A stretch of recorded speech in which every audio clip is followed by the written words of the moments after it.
நண்பா. ஆக்சுவலா நான் ஒரு 1 month before Tilak Varma next Virat Kohli சொல்லியிருந்தேன். ஆமாங்க. ஸோ அந்த வீடியோக்கு I think I got around 10 subscriber. ஓகேவா? பட் டிஸ்லைக் பார்த்தீங்கன்னா அரவுண்ட் 20 கிட்ட வந்துருந்துச்சு. ஸோ இப்போ அந்த டிஸ்லைக் பண்ணவங்க எல்லாருக்குமே புரிஞ்சிருக்கும் திலக் வர்மா என்ன மாதிரி பேட்ஸ்மேன்ட்டு. ஆமாங்க, உண்மையிலேயே சொல்கிறேன். இன்னைக்கு மேட்ச் பார்த்துருந்தா தெரிஞ்சிருக்கும். ஈவன் ஒரு லாஸ்ட் 2-3 வீக்காகவே போய்கிட்டு இருந்துச்சு திலக் வர்மா ஒழுங்கா ஆடுறதில்லன்ட்டு. பட் அவரோட ஒர்த்தை இன்னைக்கு காமிச்சாரு, அதுதான் உண்மை. ஸோ திலக் வர்மா என்ன பொறுத்த வரைக்கும் இப்பயும் நான் சொல்றேன், நெக்ஸ்ட் விராட் கோலினா அது திலக் வர்மா தாங்க. திலக் வர்மாவை லாங் டேர்ம்ல க்ரூம் பண்ணலாம். உண்மையே சொல்ல போனா உண்மையே அதான், லாங் டேர்ம்ல க்ரூம் பண்ணலாம். பிகாஸ் கியர் ஆக்சலேட் பண்ணனாலும் பண்ண முடியும் அவரால். அட் த சேம் டைம் எந்த சைடு வேணாலும் அடிப்பாரு. அண்ட் மோர் ஓவர் பார்ட்னர்ஷிப் வேணுமா, ஸ்லோ டவுன் ஆகணுமா, கண்டிப்பா ஸ்லோ டவுனா ஆடுவாரு. 2-3 விக்கெட் வந்துருச்சா, பார்ட்னர்ஷிப் வேணுமா, நிறைய வாட்டி மும்பை இந்தியன்ஸுக்கு பண்ணியிருக்காரு. அட் த சேம் டைம் அக்ரெசிவா ஆனாலும் முடியும். ஸோ விராட் கோலியும் அதே மாதிரி பிளேயர் தான். ஸோ ஸ்லோ டவுனா ஆனாலும் ஆடுவாரு, அக்ரெசிவா ஆனாலும் ஆடுவாரு. ஸோ சிமிலர் டைப், கரெக்டா 2 டவுன் தான் ஆடுறாரு. திலக் வர்மா ஸ்பாட் கரெக்டான ஸ்பாட் தான். இதுலயும் சரி, T20லயும் சரி, என்ன பொறுத்த வரைக்கும் ODIலையும் லாங் டேர்ம்ல திலக் வர்மா இருக்கணும். அண்ட் மோர் ஓவர் டெஸ்ட்லயும் கொண்டு வரணும். ஸோ இன்னைக்கு மேட்ச் கண்டிப்பா மும்பை இந்தியன்ஸ் வின் பண்ணிடுவாங்க. உங்களுக்கு தெரிஞ்சிருக்கும். எஸ், இந்த வீடியோ நான் மேக் பண்ணும்போது 3 விக்கெட் விழுந்துருச்சு. ஸோ ஆப்வியஸா மும்பை இந்தியன்ஸ் வின் பண்ணிடுவாங்க. என்ன பொறுத்த வரைக்கும் வின் பண்ணிடுவாங்க. நடுவில் இம்பாக்ட் பிளேயரா வந்து யாராவது அடிச்சாங்கன்னா வாய்ப்பு இல்லைங்க, உண்மையிலே வாய்ப்பு இல்லை. அண்ட் இன்னொன்று சொல்றேன், இன்னைக்கு மேட்ச் நீங்க பார்த்தீங்க ஹார்திக் பாண்டியாங்க.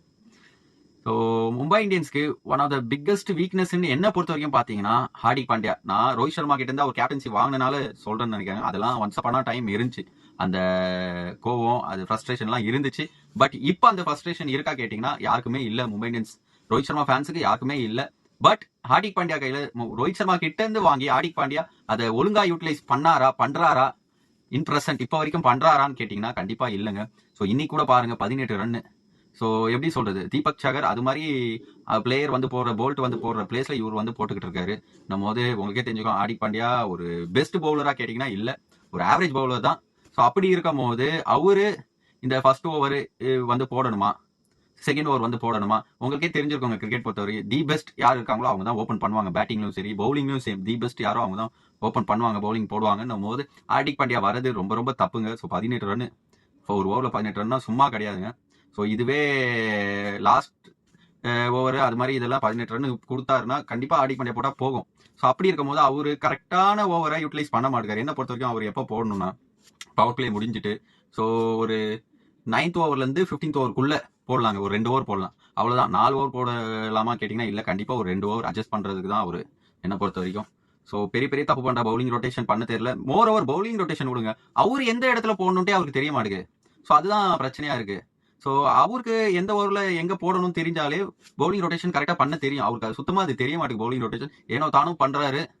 மேட்ச் இப்போ மும்பை இந்தியன்ஸ்க்கு அது அஃபெக்ட் ஆகுது. அது ஜிடியில் எப்படி பார்த்தீங்கன்னா ஆப்வியஸா நெக்ரா வந்து ஃபுல் இன்ஸ்ட்ரக்ஷன் ஒரு ஓவருக்கு ஓவர் கொடுத்துக்கிட்டு இருந்தாரு. ஸோ அதை பற்றி பண்ண. பட் இங்கே மும்பை இந்தியன்ஸ்ல அப்படி தருவாங்களா கேட்டிங்கன்னா ஓரளவுக்கு பண்ணுவாங்க. பட் வாழைப்பழத்தை உரிச்சு தான் தருவாங்க, வாயில வைக்க மாட்டாங்க மும்பை இந்தியன்ஸ்ல, அதுதான் உண்மை.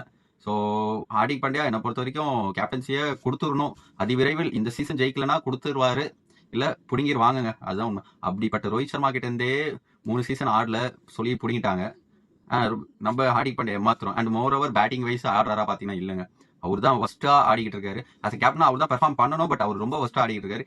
சொல்றதுக்கு ஒண்ணுமே இல்லை. ஹோப்ஃபுல்லி இந்த மிட் சீசன்ல இல்லைனா நெக்ஸ்ட் சீசன்லயாவது கேப்டன்சி மாறும்னு நினைக்கிறேன். see you next video, bye.